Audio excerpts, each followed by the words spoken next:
Salut à tous et bienvenue sur notre chaîne. L'Inter de Simone Inzaghi est à un tournant de sa saison. Entre la course au Scudetto et la quête d'un parcours européen mémorable, les Nerazzurri ont l'occasion d'affirmer encore un peu plus leur statut sur la scène internationale. Face à Monaco, une victoire assurerait une qualification directe pour les huitièmes de finale de la Ligue des Champions, un objectif que l'entraîneur milanais refuse de sous-estimer. Nous devons faire le dernier pas, a-t-il martelé en conférence de presse, conscient du défi qui attend son équipe. Dans ce contexte, Benjamin Pavard incarne la détermination d'un groupe en mission, nous sommes prêts à tout donner. Le défenseur français, qui s'est rapidement imposé dans l'effectif interiste, sait que la solidité défensive sera clé face aux assauts monégasques. De son côté, Beppe Bergomi souligne que si l'Inter n'est peut-être pas l'équipe la plus forte, elle est la plus brillante du moment, tandis que Souley Muntari rêve déjà d'un sacre européen. Mais l'Inter n'évolue pas dans un vide. Le Napoli, malgré ses hauts et ses bas, reste un rival redoutable, et Rafa Benitez anticipe un duel passionnant entre les deux clubs pour le Scudetto. Pendant ce temps, Riccardo Trevisani met en lumière l'impressionnant record de Simone. Enfin, impossible de passer à côté de la montée en puissance de Davide Fratesi, désigné joueur du week-end par Nicolas Ventola. Le milieu de terrain incarne à lui seul cet Inter moderne, offensive et déterminée, prête à repousser ses limites. Bienvenue dans l'univers Nerazzurro. Inter Monaco, l'Inter vise les huitièmes de finale, Inzaghi met en garde. L'Inter de Simone Inzaghi s'apprête à affronter Monaco avec un objectif clair, décrocher la qualification directe pour les huitièmes de finale de la Ligue des Champions. Lors de la conférence de presse d'avant-match, l'entraîneur des Nerazzurri a fait le point sur les enjeux de cette rencontre et sur l'état de son effectif. Un match décisif à aborder sans calcul. Interrogé sur l'importance du résultat face à Monaco, Inzaghi a insisté sur la nécessité de viser la victoire sans se préoccuper des scénarios possibles. Nous ne devons pas faire de calcul. Demain soir, nous voulons franchir cette dernière étape contre un excellent adversaire, bien organisé, avec de grands joueurs offensifs et un entraîneur que je connais bien. Nous respectons Monaco, mais nous voulons faire un grand match. Gestion de l'effectif, des incertitudes et des absents. Inzaghi a confirmé que certaines rotations auront lieu, notamment en raison des absences de joueurs clés. Je dois encore revoir quelques éléments. Acerbi et Calhanoglu ne seront pas là, et Taremi a eu un problème contre Lecce, il s'est entraîné en salle. J'espère le récupérer, sinon je devrais ajuster mes choix. Quant à une éventuelle titularisation d'Arnautovic, l'entraîneur souligne la complémentarité de ses attaquants. Ils peuvent jouer ensemble, ils l'ont déjà montré. Arnas est très bien entraîné, et Lautaro ainsi que Thuram ont bien récupéré. Je choisirai en fonction du match contre Monaco, sans penser au derby, mais en tenant compte de la fatigue accumulée sur les derniers matchs. La Ligue des Champions, un rêve ou un objectif? Interrogé sur l'ambition de l'Inter dans cette compétition, Inzaghi préfère rester prudent. Nous connaissons le chemin parcouru et les difficultés rencontrées ces 3 dernières années et demie. Nous avons beaucoup travaillé pour en arriver là. Nous sommes proches d'être parmi les 8 meilleures équipes, ce qui n'est pas une évidence. Attendons demain avant de parler d'un grand parcours. La Ligue des Champions est pleine de pièges. Une attaque moins prolifique en C1 qu'en Serie A. Si l'Inter brille par son efficacité offensive en championnat, elle a marqué moins de buts en Ligue des Champions. Un choix tactique ou une simple coïncidence? Nous avons joué cette match avec une énorme concentration. Nous avons marqué moins, mais nous n'avons encaissé qu'un seul but à cause d'une erreur de notre part. En Ligue des Champions, il faut être solide et agressif. Le regard sur le championnat français et le niveau des clubs français. Inzaghi a également commenté les performances des équipes françaises cette saison. La Ligue 1 est un championnat très compétitif, avec des équipes physiques et de qualité comme Lille, Monaco, et même Brest qui fait une belle saison. Il y a énormément de talent dans ce championnat. Marché des transferts et éventuels départs. Concernant les possibles départs de Palacios et Buchanan, l'entraîneur ne s'attarde pas sur le mercato. Je ne peux pas en dire plus sur le marché. Palacios est un joueur en pleine progression, et il est probable qu'il parte en prêt. Il a beaucoup de demandes, et les clubs ont compris ses qualités. Nous verrons ce qui se passera. Simone Inzaghi avant Inter Monaco, nous devons faire le dernier pas. Simone Inzaghi s'est aussi exprimé sur Inter TV. Un dernier effort pour valider la qualification. L'entraîneur des Nerazzurri a souligné la solidité de son équipe lors des précédentes rencontres européennes et l'importance de ce match. Nous avons abordé nos 7 premiers matchs européens de la bonne manière, avec une certaine solidité. Maintenant, il nous manque le dernier pas. Contre Monaco, ce sera un match difficile, mais nous avons essayé de le préparer de la meilleure façon possible dans le temps imparti. Une vigilance défensive face aux dangers monégasques. Inzaghi est conscient du style de jeu offensif de Monaco et des précautions que son équipe devra prendre pour les contrer. Ils sont très verticaux et disposent de nombreux joueurs talentueux en attaque. Nous devrons être intelligents pour garder les bonnes distances et bien les contenir. Simone Inzaghi avant Inter Monaco, un dernier pas à franchir. Inzaghi s'est aussi exprimé au micro de Sky Sport. Un match clé pour la qualification. L'Inter, déjà performante en Europe cette saison, veut valider son billet dès demain soir. Inzaghi met en garde contre la qualité de l'adversaire. Le Monaco est une équipe de grande qualité, avec d'excellents joueurs offensifs. Nous devrons réaliser une très bonne prestation. Jusqu'ici, nous avons bien fait en Ligue des Champions, et notre objectif est de nous qualifier dès demain. Nous avons cette opportunité, mais il reste encore un pas important à franchir. Taremi incertain, Arnautovic prêt. L'absence de Mehdi Taremi à l'entraînement a soulevé des interrogations sur sa présence demain. Inzaghi apporte des précisions.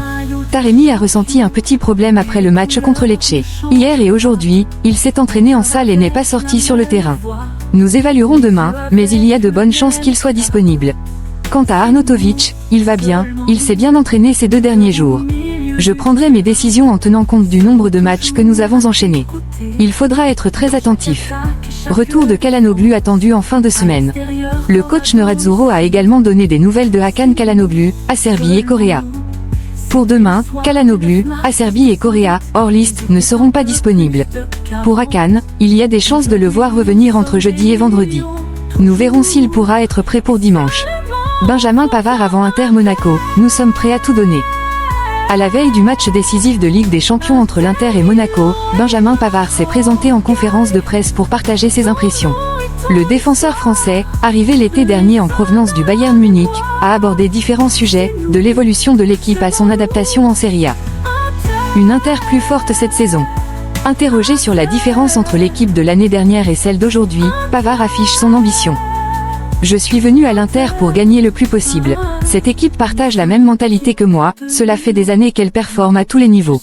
La Ligue des Champions est un objectif, et nous préparons chaque match avec sérieux.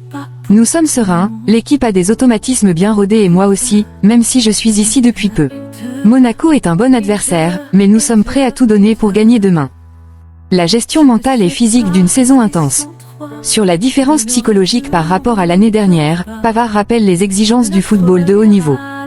Si c'était facile, on gagnerait toujours avec 18 points d'avance. Mais nous enchaînons les matchs, alors que Naples, par exemple, joue une fois par semaine. Nous avons eu des résultats plus compliqués, mais si nous gagnons notre match en retard, nous serons à égalité. Nous nous sentons bien et nous allons le prouver une fois de plus. Concernant l'enchaînement des rencontres, le Français insiste sur la constance du groupe. Nous préparons chaque match de la même manière, que ce soit contre Lecce ou pour une finale. Nous ne sous-estimons jamais nos adversaires. Nous avons l'habitude de ces rendez-vous, il n'y a pas de pression. Si nous restons solides en défense, nous gagnerons. Un premier but bientôt avec l'Inter. Alors qu'il n'a pas encore trouvé le chemin des filets avec son nouveau club, Pavard ne s'en préoccupe pas outre mesure. Non, je ne pense pas que ce soit un problème. J'étais proche de marquer avant de me blesser contre Leipzig. Mon objectif principal est de bien défendre. Je préfère un clean sheet à un but personnel. Mais qui sait, peut-être que mon premier but arrivera demain. L'admiration pour Dumfries et la tactique en Serie A. Parmi ses coéquipiers, il salue les qualités de Denzel Dumfries. Il est exceptionnel, rapide, puissant, capable d'éliminer son adversaire. C'est l'un des meilleurs latéraux. J'étais déjà impressionné par lui avant d'arriver ici, et je suis heureux pour lui. Sur son adaptation au football italien, Pavard souligne les exigences tactiques de la Serie A. Comparé à la France et à l'Allemagne, il y a un énorme travail tactique. Nous savons comment presser, comment gérer les transitions. Ce n'est pas une surprise, mais cela demande du temps d'adaptation. Et j'aime ça. Le surnom, Benji l'Interista, et l'amour pour San Siro. Interrogé sur son attachement à l'Inter, Pavard dévoile une anecdote amusante. Quand j'étais dans l'avion en direction de Milan, j'écoutais Gigi Lamoroso. Avec un ami, on en a rigolé, et c'est comme ça que Benji l'Interista est né. Quand j'ai joué à San Siro avec le Bayern, j'ai été impressionné par l'atmosphère. Je me suis tout de suite projeté ici, et je suis heureux de cette décision. La progression de Bissek et son rôle défensif. Il loue également la progression de Jan Bissek, jeune défenseur prometteur. Il a un énorme potentiel. Il parle français, donc on échange beaucoup. Il progresse rapidement, il donne tout et démontre ses qualités. Il peut évoluer à plusieurs postes, ce qui est précieux pour l'équipe. La concurrence est saine. Quant à son rôle défensif par rapport à Bastoni, Pavard explique son approche plus prudente. Ce n'est pas l'entraîneur qui me demande de rester plus bas. Inzaghi nous donne beaucoup de liberté. Bastoni joue dans ce système depuis des années et il s'y adapte parfaitement. Moi, je privilégie la défense et la sécurité, mais c'est un aspect sur lequel je peux encore progresser. L'Inter parmi les favorites en Ligue des Champions. Enfin, Pavard se refuse à tout excès de confiance concernant les ambitions européennes du club. C'est trop tôt pour le dire. Nous devons d'abord gagner demain pour figurer parmi les 8 meilleures équipes. L'Inter est un club qui doit viser le titre chaque saison, mais nous ne voulons pas nous ajouter de pression pour l'instant. Benjamin Pavard, nous donnerons tout pour gagner contre Monaco. Pavard s'est aussi exprimé sur Inter TV. Un dernier match crucial. Le défenseur français a insisté sur l'enjeu de cette confrontation. C'est le dernier match de la première phase de la Ligue des Champions, nous savons à quel point il est important. Nous allons affronter une grande équipe, mais nous jouerons à domicile, avec le soutien de nos tifosi. Nous donnerons le maximum, comme toujours, en faisant tout notre possible pour gagner. Une attention particulière en défense.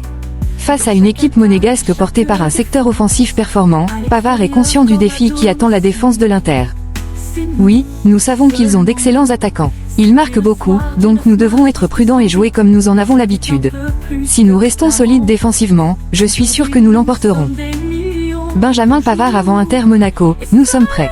Benjamin Pavard s'est aussi arrêté au micro de Sky. Une mentalité de vainqueur. L'ancien joueur du Bayern Munich a insisté sur l'importance de l'état d'esprit pour aborder ce type de rencontre. Notre mentalité est de gagner. Demain, l'ambiance au stade sera magnifique. Le Monaco a obtenu de bons résultats en Europe, mais nous ferons tout pour l'emporter, nous sommes prêts. Objectif, Scudetto et Ligue des Champions. Dès son arrivée à Milan, Pavard avait exprimé son ambition de remporter la Serie A. Aujourd'hui, il voit encore plus grand. Nous jouons au football pour gagner des trophées, et toute l'équipe partage cette mentalité. Le Scudetto est très important, et la Ligue des Champions est un objectif du club. Voyons comment se passera le match de demain, puis nous en reparlerons. BP Bergomi, l'Inter n'est pas la plus forte, mais la plus brillante. Lors du Trofeo Galbiati, BP Bergomi, ancien capitaine emblématique de l'Inter, a exprimé son admiration pour le travail réalisé par le club milanais cette saison. Dans une interview accordée à Sky Sport, il a souligné la capacité des Nerazzurri à maintenir un rythme élevé en championnat tout en se classant parmi les meilleures équipes en Ligue des Champions. Une équipe brillante et bien gérée. Pour Bergomi, l'Inter ne se distingue pas forcément par sa supériorité individuelle, mais par son intelligence collective et la gestion de son entraîneur, Simone Inzaghi. Ce n'est pas la plus forte, mais c'est la plus brillante pour ce qu'elle parvient à exprimer sur le terrain. L'entraîneur réussit à tirer le meilleur de son groupe. L'ancien défenseur met également en avant la profondeur d'effectif de l'Inter, souvent considérée comme un atout. Toutefois, il nuance en expliquant que certains joueurs restent indispensables. Toutes les équipes disposent de 2 joueurs par poste, mais la clé pour Inzaghi est de savoir utiliser ses ressources. Malgré de bonnes alternatives, il y a des joueurs irremplaçables dans la façon dont l'Inter joue. Une régularité exemplaire. Bergomi insiste sur la constance de l'Inter, un facteur déterminant dans ses succès récents. Je ne sais pas jusqu'où cette équipe peut aller, mais ce que je sais, c'est qu'elle est toujours au sommet depuis 4 ans. Cette régularité est impressionnante, et elle reflète la qualité du projet sportif. Souley Muntari, l'Inter est prête à reconquérir l'Europe. L'attente d'un club italien au sommet de la Ligue des Champions touche-t-elle à sa fin? Selon Souley Muntari, l'Inter, finaliste en 2023, est mûr pour renouer avec la gloire européenne. Dans une interview exclusive accordée à Flash Score, l'ancien milieu de terrain des Nerazzurri affiche sa confiance dans l'équipe de Simone Inzaghi. Une Inter prête à briller en Ligue des Champions. Muntari croit fermement en les chances de l'Inter cette saison. L'Inter est allée en finale il y a 2 ans contre Manchester City, elle est très forte, et j'aurais aimé la voir gagner. Aujourd'hui, toutes les équipes jouent un football inspiré du Barça de Guardiola. Mais la manière dont Inzaghi a structuré son équipe me laisse penser que la gloire en Ligue des Champions est proche. L'ancien international ghanéen insiste sur l'équilibre parfait trouvé par le club lombard. L'Inter est désormais une équipe mature, composée de joueurs expérimentés. À mes yeux, il n'existe aucune autre équipe en Europe avec un meilleur mélange entre jeunesse et expérience. L'Inter possède un effectif vraiment fort. Son transfert à l'Inter, une anecdote inoubliable. La conversation bascule ensuite vers un souvenir personnel, celui de son arrivée à l'Inter en 2008, un moment marqué par une rencontre décisive avec José Mourinho. Mourinho était au Ghana pendant la CAN 2008. À l'époque, je jouais à Portsmouth et nous avions fait un bon match contre Chelsea. Un jour, mon agent m'appelle, peut-être que l'Inter va te contacter. Pendant un entraînement, après un bon centre, Redknapp, alors coach de Portsmouth, plaisante, c'est excellent. Voilà pourquoi des clubs comme l'Inter veulent te recruter. Muntari raconte ensuite l'échange qui a tout changé. En rentrant chez moi, j'ai reçu un appel de Mourinho. Il m'a simplement demandé, veux-tu jouer pour moi ? J'ai répondu, oui, monsieur. Il a enchaîné, alors, on se voit demain à Milan. Puis il a raccroché. Le lendemain, j'ai signé à l'Inter. Le reste appartient à l'histoire. Le triplet est l'injustice du Ballon d'Or. Parmi les souvenirs les plus marquants de Muntari, le triplet de 2010 reste évidemment au sommet. Il évoque également Wesley Sneijder, l'un des grands artisans du sacre européen, et son classement controversé au Ballon d'Or. Sneijder a été incroyable cette année-là. Il est arrivé avec une immense passion, a porté l'équipe jusqu'à la finale et a réalisé une saison exceptionnelle.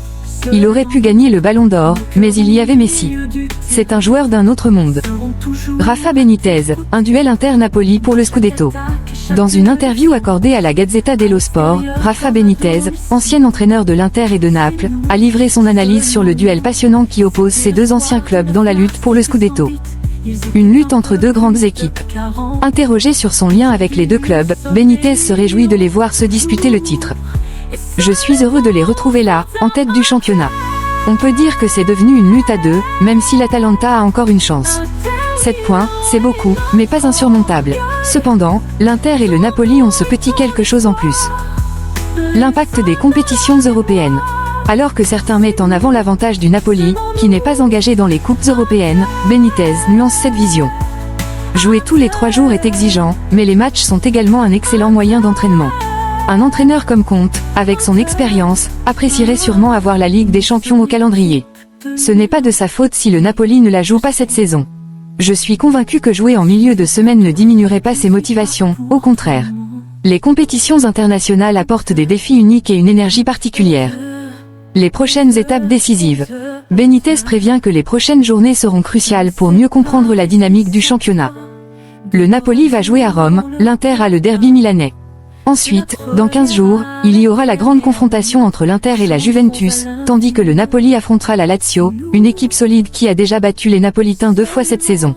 Ces matchs ne donneront peut-être pas encore un verdict définitif, mais ils apporteront des indications importantes. Le choc attendu en mars. Le duel direct entre Naples et l'Inter, prévu pour début mars, ne devrait pas non plus être décisif, selon l'entraîneur espagnol.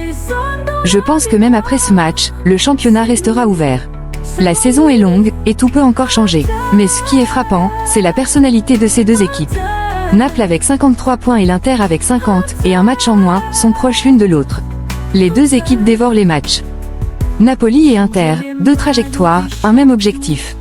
Dans les colonnes du Corriere della Sera, Paolo Condo revient sur la dernière journée de Serie A et analyse les performances du Napoli et de l'Inter, 2 prétendants sérieux au Scudetto cette saison. Le Napoli, un avantage moral face à la Juve. Pour Condo, la victoire éclatante du Napoli face à la Juventus, qui succède à un succès tout aussi important à Bergame, offre aux Napolitains un avantage significatif dans la course au titre. Ces 2 succès, contre des équipes de haut calibre, marquent à jamais un point d'avance psychologique sur l'Inter, qui, bien que performante, a affronté des adversaires moins exigeants comme l'Empoli et Lecce.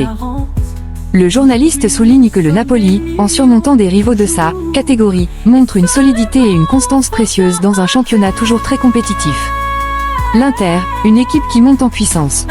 Malgré un calendrier plus clément, l'Inter n'a pas faibli et a su capitaliser sur ses rencontres pour engranger des points. Condo met en lumière une performance collective exemplaire lors de la victoire contre Lecce. Plus de gagner, l'Inter a parfaitement joué son rôle hier, en résolvant quelques interrogations internes.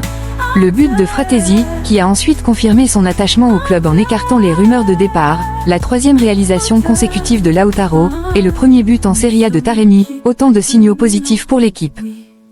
L'attitude altruiste de l'équipe est un atout majeur, selon Condo, notamment dans des actions décisives comme celle de Thuram, qui, plutôt que de tirer, a préféré offrir une passe décisive à Fratesi. Cette solidarité collective, rare dans les grandes équipes, ouvre un éventail de possibilités pour Simone Inzaghi. Avec des joueurs prêts à se sacrifier les uns pour les autres, l'entraîneur dispose d'un outil stratégique redoutable. Un derby décisif en ligne de mire. Condo conclut son analyse en rappelant l'importance du derby milanais, qui sera un véritable test pour l'Inter face à une équipe de sa taille. Dimanche, l'Inter devra à nouveau se mesurer à un rival de son niveau, dans un match où chaque détail comptera. Ce sera un moment clé pour comprendre si l'Inter peut maintenir sa dynamique face à des adversaires directs pour le titre. Riccardo Trevisani salue le record de Simone Inzaghi.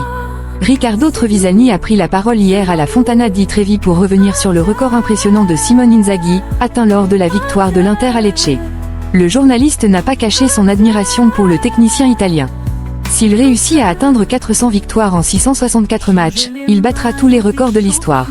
On en a peu parlé ce week-end, mais 200 victoires en 332 matchs, dont 197 avec la Lazio. Pas avec l'Inter, ce sont des chiffres impressionnants. J'ai toujours l'impression que, malgré le jeu de l'Inter, on a tendance à le sous-estimer. Frayeur pour Barella à Lecce. Au cours de son intervention, Trevisani est également revenu sur la blessure de Nicolo Barella contre Lecce. Le milieu de terrain a provoqué une frayeur chez les tifosi nerazzurri. Il a fait paniquer les supporters de l'Inter.